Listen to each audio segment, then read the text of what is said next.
আতঙ্কের আরেক নাম শেখ হাসিনা। বৈষম্য বিরোধী ছাত্র আন্দোলনের সমন্বয়কদের শয়নে স্বপনে জাগরণে আওয়ামী লীগ, শেখ হাসিনা, যুবলীগ, ছাত্রলীগ এই শব্দগুলো একটা টেনশনের কারণ হয়ে থাকে। ইভেন এই মুহূর্তে সারা বাংলাদেশে যা ঘটছে, একটা জিনিস তৈরি হচ্ছে, যে কোনো ঘটনা ঘটার নামের শেষে লীগ জুড়ে দেওয়া হচ্ছে। অবশেষে বলা হচ্ছে যে প্রশাসন লীগ অথবা আমলা লীগ এই ঘটনা ঘটিয়েছে। আপনারা সকলেই জানেন যে গতকাল সচিবালয়ে অগ্নিকাণ্ড ঘটেছে। আর এই ঘটনাকে উপেক্ষা করে সার্জিস আলম বলছে হাসিনার দালালেরা নানা অপকর্মের ফাইলগুলো পুড়িয়ে দিয়েছে। আর এই কথা কে বলতেছে? আমাদের প্লুতুর বয় সার্জিস আলম, যিনি একসময় আওয়ামী লীগেরই কর্মী ছিলেন, মানে ছাত্রলীগের সংগঠনের সাথে যুক্ত ছিলেন। সার্জিস আলম বলছে সচিবালয়ে ঘাপটি মেরে থাকা হাসিনার দালালেরা বিভিন্ন অপকর্মের ফাইলগুলো পুড়িয়ে দিয়েছে।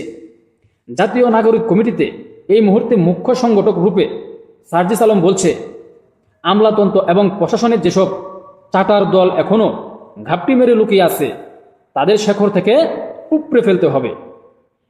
তিনি তার ভেরিফাইড ফেসবুক পোস্টে লিখেছেন যে বিগত 16 বছর আওয়ামী লীগের যারা চাটার দল ছিল তাদের মধ্যে অন্যতম একটা অংশ হচ্ছে আমলারা। তাদের উপর ভর করে শেখ হাসিনা এই দেশে তার ক্ষমতা কুক্ষিগত করেছিল। তিনি আরও বলছে যখনই বিপ্লবীরা অপকর্ম, চুরি, লুটপাট, দুর্নীতির দিকে নজর দিয়েছে, সেগুলো বিরুদ্ধে তদন্ত শুরু করেছে, তখনই সচিবালয়ে ঘাপটি মেরে থাকা হাসিনা দালালেরা বিভিন্ন অপকর্মের ফাইলগুলোকে আগুন দিয়ে পুড়িয়ে দিল। রাষ্ট্র সংস্কার করতে হলে প্রশাসনে ঘাপটি মেরে থাকা চাটার দলকে শেকড় থেকে উপড়ে ফেলতে হবে। সাবধান করার আর সময় নাই। সার্জিস আলম তার ফেসবুক পোস্টেও এই কথাটা বলেছে। এখন আপনারা কি মনে করেন যে এটা কি আওয়ামী লীগেরই কাজ? যে যেহেতু দুদকে তদন্ত করতেছে যে সঠিক সুষ্ঠু বিচার হবে, অপকর্মের ফাইলগুলোকে দেখা হচ্ছে, তো আওয়ামী লীগের জন্য এটা বিস্ফোরা হয়ে দাঁড়াবে, এই জন্যই কি আওয়ামী লীগ এটা করেছে? আবার এই আটতলাতে যে একটা কুকুর পাওয়া গেছে, কুকুরের পুরা দেহ, তে কেমন একটা বিষয় দেখেন, এই আটতলাতে একটি কুকুর কিভাবে গেল? এই কুকুরটা কি কোনো সচিবের নাকি বাহির থেকে পাঠানো হয়েছে? আবার কেউ কেউ বলতেছে যে রিমোট কন্ট্রোল করে, মানে রিমোট কন্ট্রোলের দ্বারা এই অগ্নিসংযোগ করা হয়েছে। কিন্তু আওয়ামী লীগ বলছে ভিন্ন কথা। আওয়ামী লীগ বলতেছে যে এখানে আওয়ামী লীগ সরকারের যে এমপি মন্ত্রী আছে তাদেরকে ফাঁসানোর জন্য এই কাজটি করা হয়েছে। কারণ এখানে সমস্ত নথিপত্রের মধ্যে সমস্ত প্রমাণ আছে।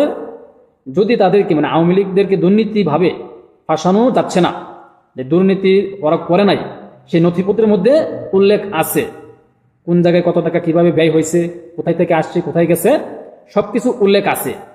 এ বিদায় আওয়ামী লীগের যে এমপি মন্ত্রী আছে, নেতাকর্মী আছে, তাদেরকে ফাঁসানো যাচ্ছে না বিদায় এই ফাইলগুলো পুড়িয়ে দিয়েছে যে প্রমাণ শেষ করার জন্য, যে আওয়ামী লীগের যে এমপি মন্ত্রী আছে তাদেরকে ফাঁসানোর জন্য এই কাজটা এই বর্তমান যে ইউনূস সরকার তারা করেছে। এটা আওয়ামী লীগের একটা ফেসবুক, মানে আওয়ামী লীগের যে একটা অফিসিয়াল ফেসবুক, এটাতে তারা এই কথা বলেছে। কিন্তু ভিপি নূর বলছে ভিন্ন কথা। ভিপি নূর বলতেছে এটা শতভাগ একটি পরিকল্পিত কর্মকাণ্ড। যে কিভাবে এটা, যেহেতু দুদক এখানে হাত দিছে, তো আওয়ামী লীগের যে অপকর্মকাণ্ডগুলো আছে এগুলো সবকিছু বের হয়ে আসবে। আর এর জন্যই যে প্রশাসনে থাকা আওয়ামী লীগের যে দলগুলো আছে বা সচিবালয়ে আছে, এই আওয়ামী লীগের ঘটনাটা ঘটিয়েছে।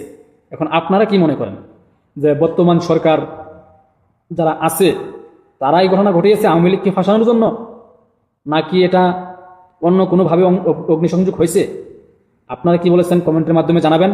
কিন্তু বিষয়টা এখনো ক্লিয়ার না।